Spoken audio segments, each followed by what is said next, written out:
Alright, welcome to the class. Today we want to look at the equation of pressure in liquid, and here is the lesson objective.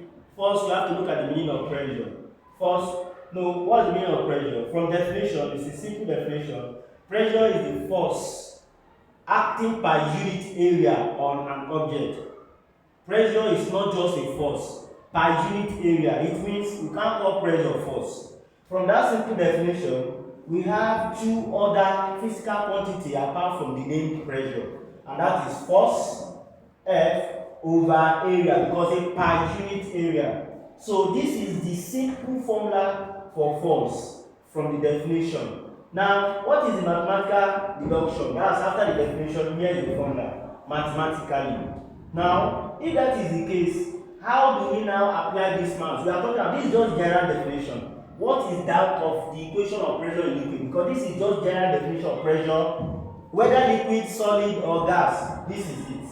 Now, we observe that generally force is mass times acceleration, but it now depends on the kind of force you are talking about. You can talk about force acting vertically downward, because whenever you pour a liquid, don't forget our center is on liquid.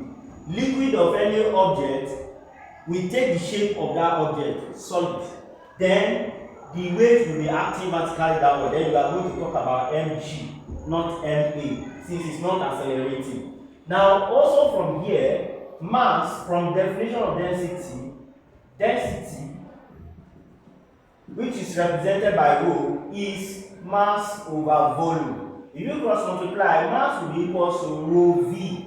Then we are not going to use this rho v here now to replace mass in the force. Then we can write our force to be equal to rho v then g. So we can see that mass formula has taken new formula. Then we still need to restructure something else.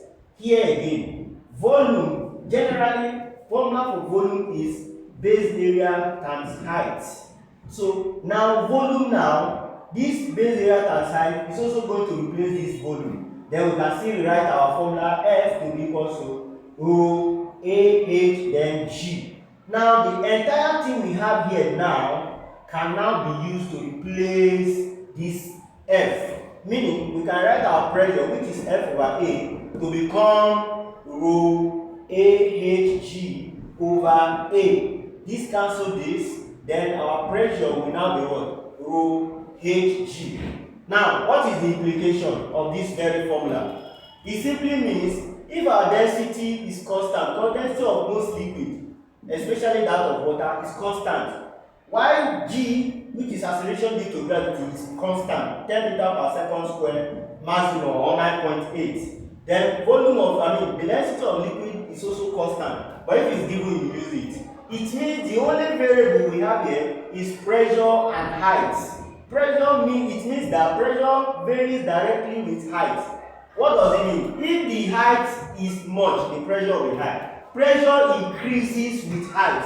And the implication is that is why we see our overhead tanks being put on top of building, not on the floor. Most tanks in most of the building are put on the top. Why? Because pressure increases with height. So with this formula, we can now say that the equation of pressure in liquid has some direct application on how we make our building So in most cases, when you move around, don't expect to see tanks on the floor. If you do that, then it's going to affect the pressure of that. So pressure increases with height. Lastly, we need to know some unit of pressure. I say units, not units. One of the units is from the definition. Force is Newton, area is meter squared. So the first unit, which is direct unit, derived unit, is Newton per meter squared, which can also be written as Newton per meter squared. Then the second unit is the unit of the instrument, which is barometer. That is why we call that unit bar. The third unit, which is the laboratory unit, and we call it what? Millimeter of mercury, or centimeter of mercury, or meter of mercury. Then the fourth unit, which is the unit accrued to the scientists that work extensively on pressure, and that is Pascal. So these are the 4 units we use in physics.